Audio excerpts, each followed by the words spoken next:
Bismillahirrahmanirrahim. Alhamdulillahi Rabbil Alamin. Wassalatu wassalamu ala syafil anbiya'i wal mursalin.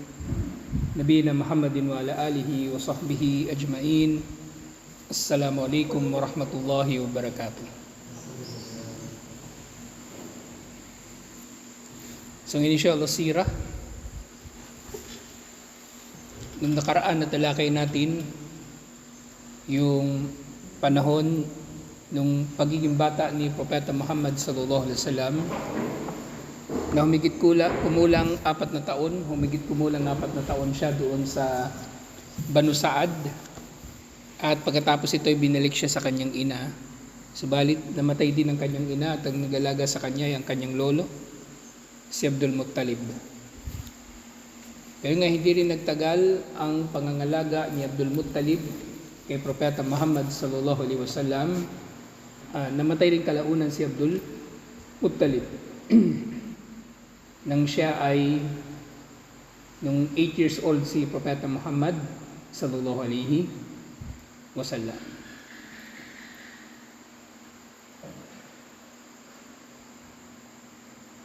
So sinasabi, walimathani sanawati wa shahraini wa asharatu ayyam min amrihi sallallahu alaihi wasallam tawaffa jadduhu Abdul Muttalib bi Makkah. Nang si Propeta Muhammad sallallahu alaihi wasallam ay 8 taon, 8 years, 2 months and 10 days. So naitala nila yung eksaktong petsa ng kamatayan ni Abdul Muttalib, at si Abdul Muttalib ay namatay doon sa Makkah. Wara'a qabla wafatihi an ya'had bi kafalati hafidihi ila ammihi Abi Talib syaqiqu abihi. Na bago namatay pagkatapos mamatay si Abdul Muttalib, ang pangangalaga sa kanya ay napunta kay Abu Talib. Si Abu Talib, kapatid na buo ni Abdullah, yung tatay ni Propeta Muhammad sallallahu alaihi wasallam. Okay? Maraming asawa si Abdul Muttalib, pero si Abdullah at si Abu Talib, isa lang ang nanay nila. At syempre, tatay nila si Abdul Muttalib. At si Abu Talib, syempre siya rin yung tatay ni Ali bin Abi Talib radhiyallahu anhu. So mula sa panahon na ito, si Abu Talib na nangalaga kay Propeta Muhammad sallallahu alaihi wasallam. So 4 na taon siya doon sa Banu Bakar o Banu Sa'ad. 4 na taon.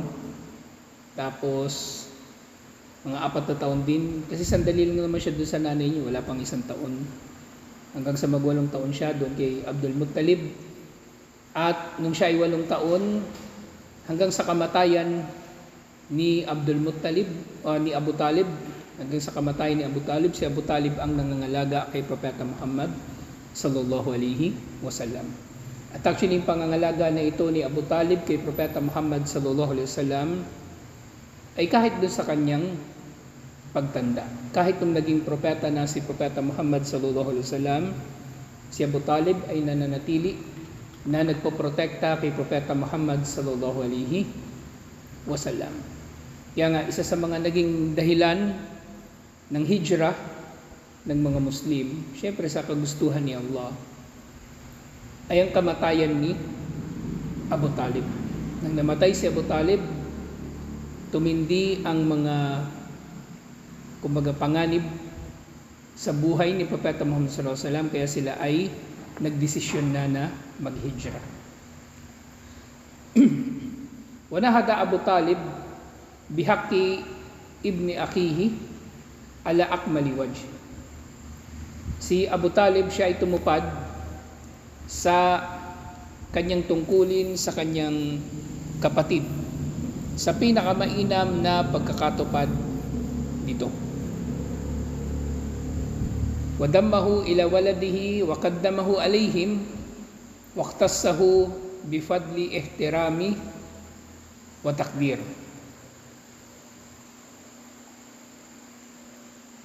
Si Abu Talib, kumbaga itinuring na niya na kabilang sa kanyang mga anak si Propeta Muhammad sallallahu alaihi wasallam, at sa ilang mga pagkakataon ay mas pinahalagahan niya si Propeta Muhammad sallallahu alaihi wasallam.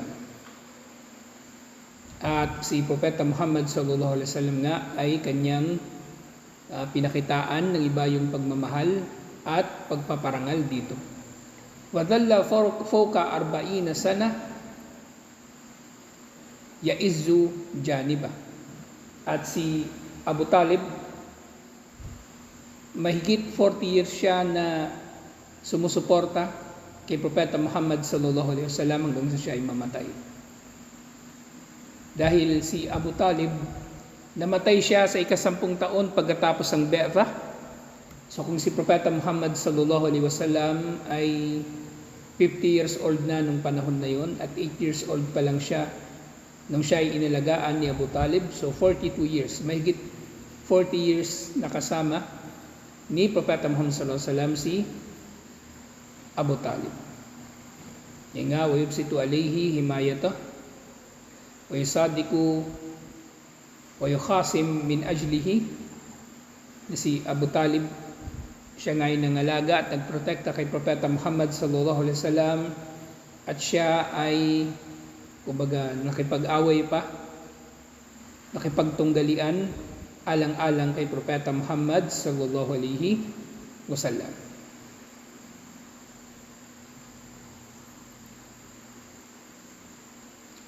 Iniulat ni Ibn Asakir, akhraja Ibn Asakir an Jalhumah bin Urfuta qal, sinabi ni Jalhamah bin Urfuta, sinabi niya, qaddamtu Makkata wa hum fi kahtin. Dumating daw siya sa Makkah, itong si Jalhumah, dumating siya sa Makkah sa panahon ng matinding tag-init, ibig sabihin tagtuyot doon sa Makkah. Na although, yun nga, ang Makkah kasi ano siya talaga commercial siya na city. Walang masyadong farming o agriculture doon sa Makkah. Siguro doon sa mga suburbs, sa mga gilid dito. Pero yung gitna talaga ng Makkah, ang sentro ng Makkah, lalong-lalo ni malapit sa Kaaba, wala naman doong sakahan. Pero nung dumating siya, ay tagtuyot. Faqalat Quraysh, at sinabi daw ng Quraysh, Ya Abu Talib, akhatal wadi. O Abu Talib, natuyot na ang lambak. Sa tinutukoy nila dito yung lambak ng Makkah. Ng Makkah, napapaligiran nga ito ng mga kabundukan o mga burol. Napapaligiran nito ng mga kabundukan o mga burol. Parang ganito sa atin. Mga hindi naman matataas na mga bundok, mga ganyan lang din katataas. Napapaligiran ang Makkah ng mga ganun na burol. At sinabi ng Quraysh, wa ajdabal iyal fahalumma fastasqi. So natuyo na raw ang mga dahon at nagutom na ang mga pamilya, ang mga bata.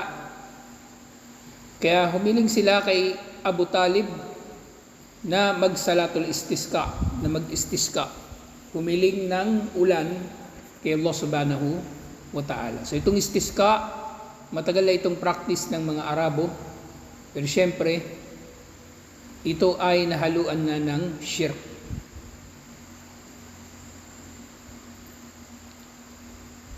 Fakaraja Abu Talib wa ma'ahu gulamun. Kaya si Abu Talib ay lumabas patungo dun sa mga tao at kasama niya ang isang bata. Kaannahu syamsun dujunna. Nang bata raw na ito ay parang maliwanag na araw. Tajallat anhu sahabatun katma, at doon daw sa bata na yun, yung bata na kasama ni Abu Talib, ay meron daw sumusunod dito na ulap. Sinusundan daw ito ng ulap at syempre ito ay nagbibigay ng lilim doon sa bata.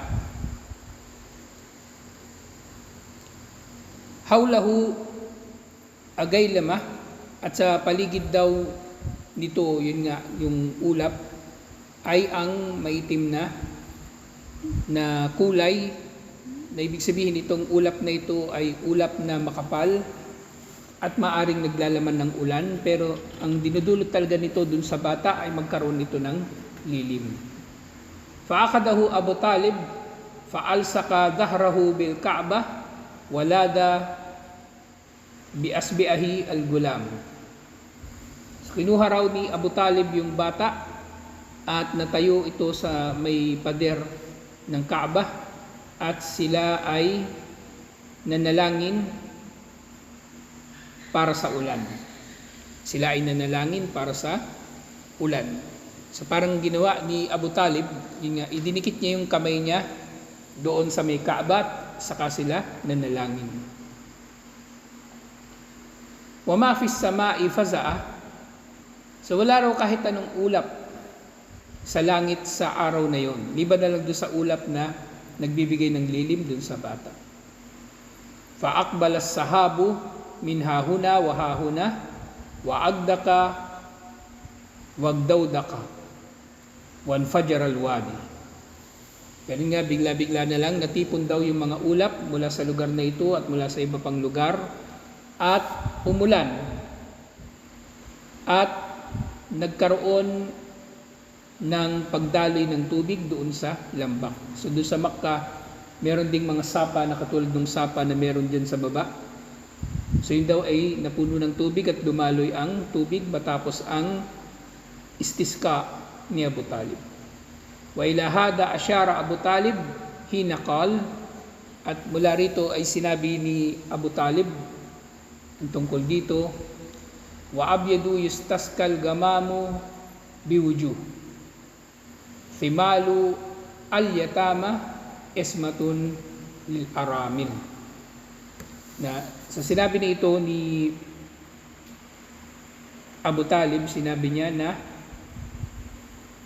yung batang maputi daw ay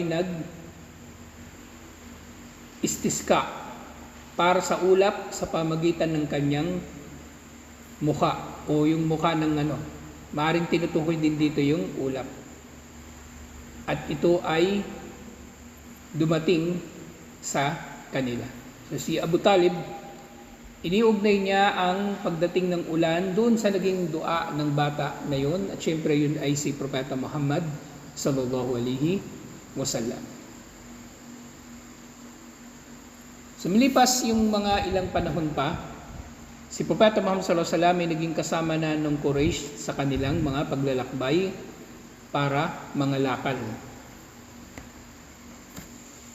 Yung mga lakal na yung pupunta sila ng Syria o kaya ng Yemen para mamili ng paninda, o kaya meron din silang dalang paninda doon na ibebenta. Iba na kasi kahulugan ngayon ng pangangalakal Pag-junk shop na ngayon yung pangangalakal. So nangangalakal sila. So, di ba kapag tag-init, nandun sila sa Syria, at kapag taglamig, nandun sila sa Yemen. So sinasama na nila si Propeta Muhammad sallallahu alaihi wasallam sa panahon na siya ay nagbinata na. Sa panahon na nagbinata na si Propeta Muhammad sallallahu alaihi wasallam.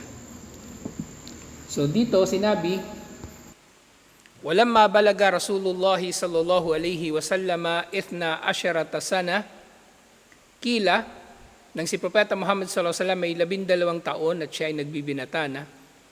At sinasabi rin Shahraini wa 10 ayyam, sinasabi rin na siya ay 12 years old, 2 months and 10 days. So may mga ganong ulat. Irtahala bihi Abu Talib tajiran ila Syam. Sinama siya ni Abu Talib upang mangalakal doon sa Syam. At madalas na napupuntahan nga ng Quraysh doon sa Syria, yung Damascus. Kasi isa yun sa mga capital nga ng kalakalan. At itong kalakalan na ito doon na pinupuntahan ng Quraysh Ito na rin mismo yung karugtong ng tinatawag na Silk Road. Yung Silk Road, matagal na itong sistema ng mga kalakalan na kung saan dumadaan yung mga produkto galing ng China, India, Africa, Europe. Doon sila nagtatagpo-tagpo doon sa tinatawag na Silk Road na yun. Hatta wasala ila Busra, at doon sa kanilang paglalakbay, nakarating daw sila sa Busra, doon sa Syria. Iba pa yung Basra sa Iraq. Ito, Busra sa Syria. At ang Syria noon ay sakop ng mga Romano. Ang Syria noon, syempre kapag sinabing Sham, kasama na doon yung kasalukuyang Syria, Lebanon, Jordan, at Palestine. Lahat yun ay bahagi ng Sham kapag sinasabi o binabanggit ang Sham. Ito nga sinabi, wahiya ma'dudatun minas Sham, ito ay nasa loob ng Sham,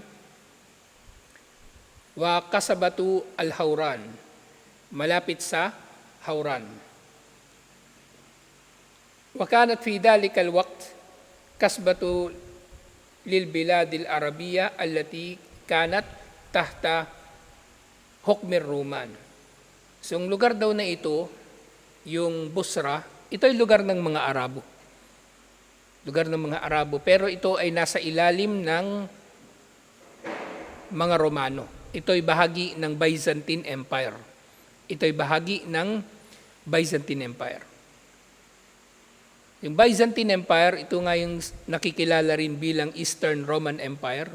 Kasi noong 500s, tuluyan ng bumagsak ang Roman Empire, ang Western Roman Empire na nandun sa Rome, sa Italy yung kanilang capital.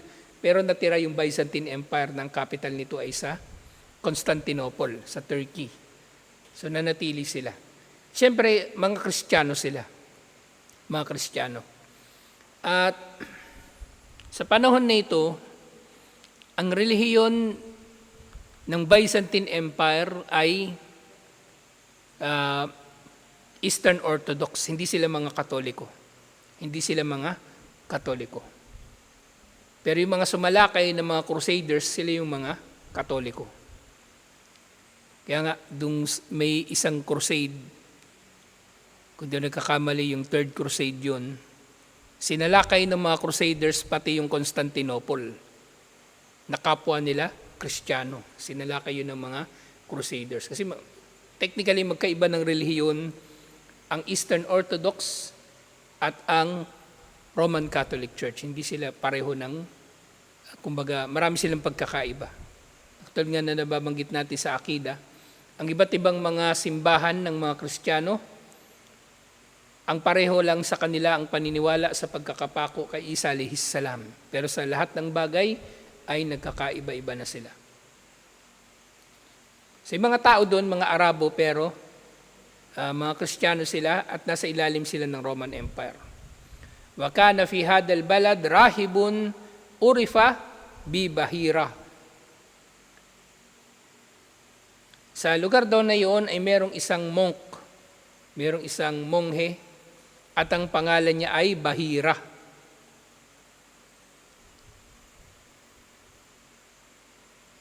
Wa ismuhu fima yuqalu Georges. At nakikilala rin daw siya sa kanyang pangalan bilang Georges. So Georges, so parang nagbibigay ito ng hinuha na, kumbaga, ang pangalan niya ay Georges, ibig sabihin European, pero nakikilala siya ng mga Arabo bilang si Bahira.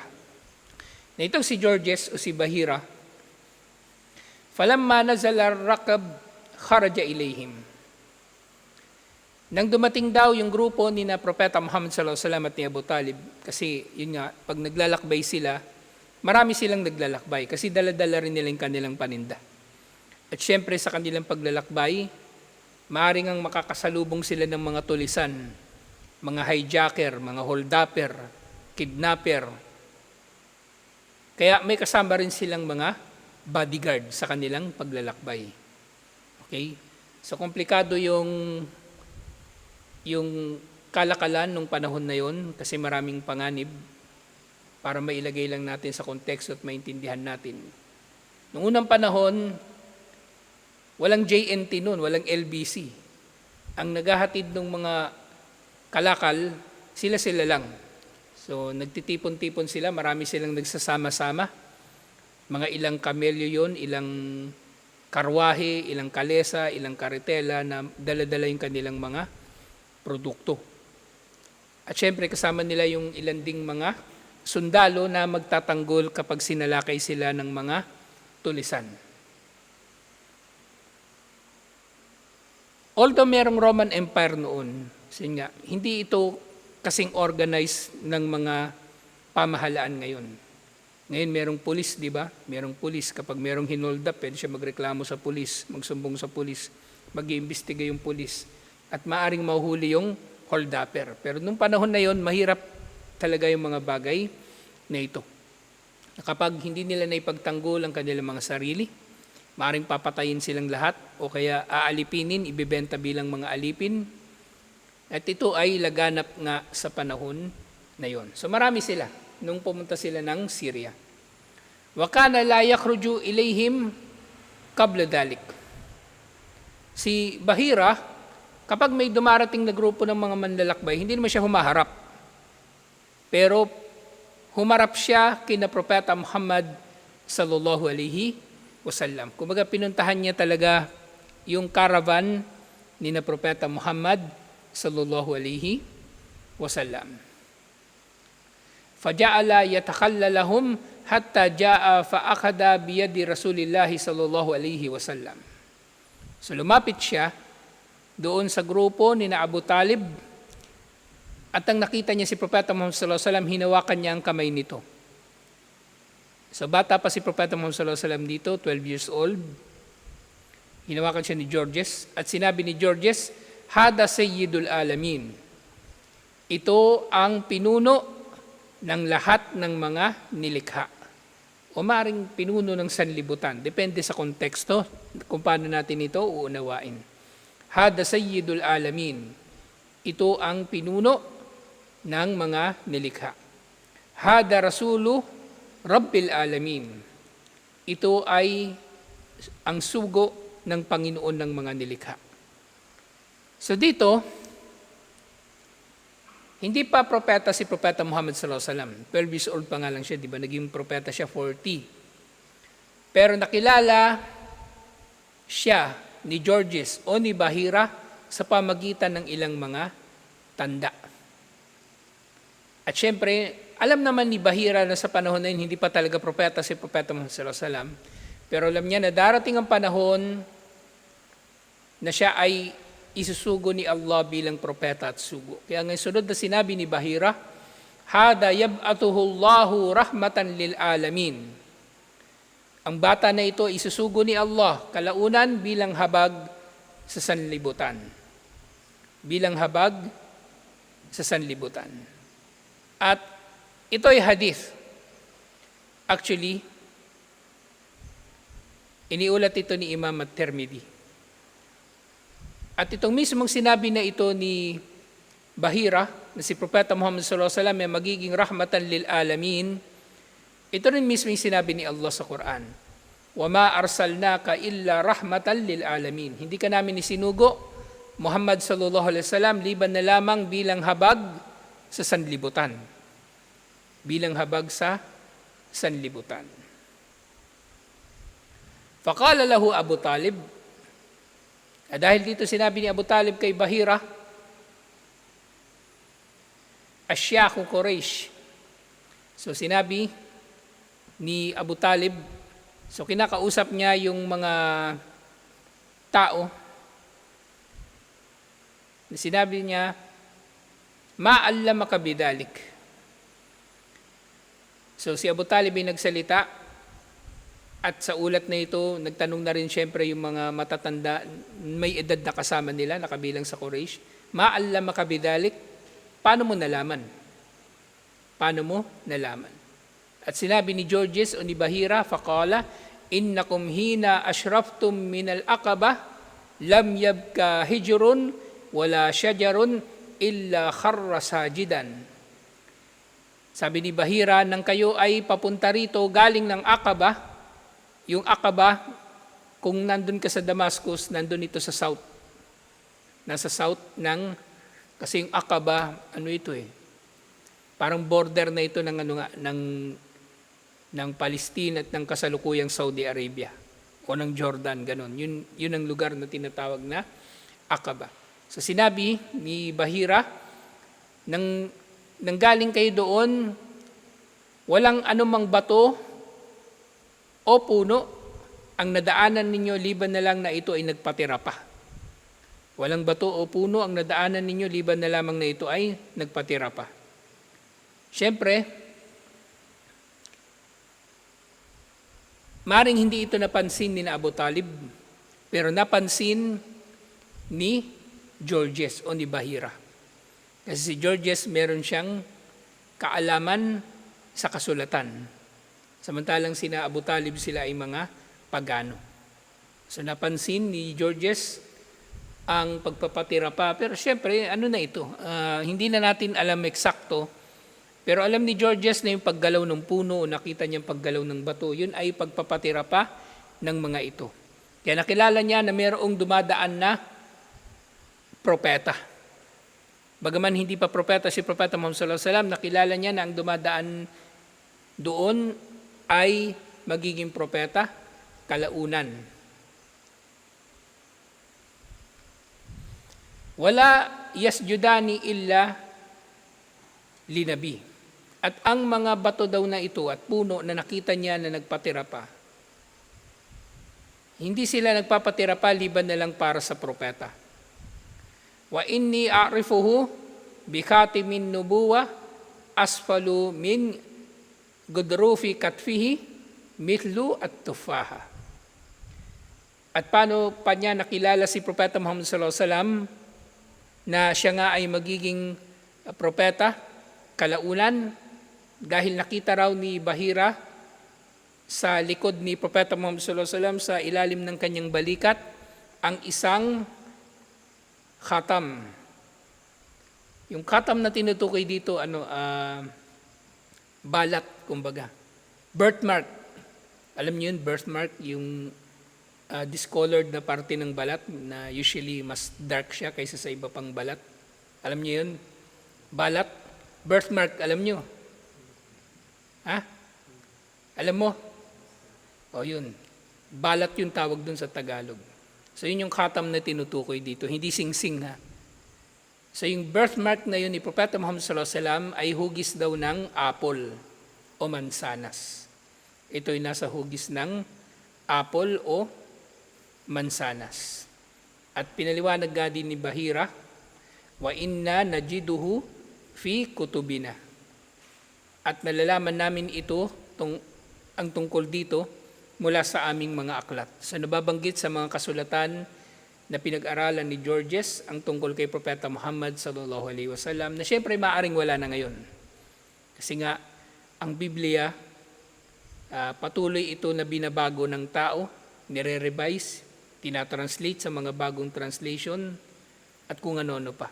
Meron na nga bagong version ngayon ng Tagalog translation ng Bible na kumbaga yung kanyang Tagalog ay Taglish na informal, na colloquial, slang kumbaga. Hindi na siya yung formal na Tagalog. May ganun na version ng Bible. So maring wala na yun ngayon, yung nabasa ni Georges, pero itong nabasa ni Georges ang tungkol kay Propeta Muhammad sallallahu alaihi wasallam. Thumma akramahum bid-diyafa. At pagkatapos ito ay inanyayahan niya si Abu Talib at lahat ng kanyang mga kasama bilang maging mga bisita niya, upang maging mga bisita niya. Wasa'ala Abu Talib an yarudda, at hiniling ni Bahira kay Abu Talib na ibalik na si Propeta Muhammad sallallahu alaihi wasallam sa Makkah. Wala yukaddim bihi ila Syam, at wag na niya ito isasama sa Syria. Khawfan alayhi min ar-Rumi wal Yahud. Dahil natatakot si Bahira na baka siya ipipinsalain ng mga Romano at ng mga Hudyo kapag nalaman nila na ito ay magiging propeta kalaunan. Ito ay magiging propeta kalaunan. Kaya si Abu Talib ay nagdesisyon, faba'athahu ammahu ma'a ba'di gilmanihi ila Makkah. Kaya inutusan ni Abu Talib ang ilan sa kanyang mga tauhan na ibalik si Propeta Muhammad sallallahu alaihi wasallam agad-agad doon sa Makkah at hindi na niya isinama si Propeta Muhammad sallallahu alaihi wasallam doon sa Syria, alhamdulillah. So ito yung pagtatagpo nila ni Bahira doon sa Busra. At sa susunod inshallah, matatalakay pa natin iba pang mga nangyari sa kabataan ni Propeta Muhammad sallallahu alaihi wasallam. So tutuloy natin ito inshallah. Assalamualaikum warahmatullahi wabarakatuh.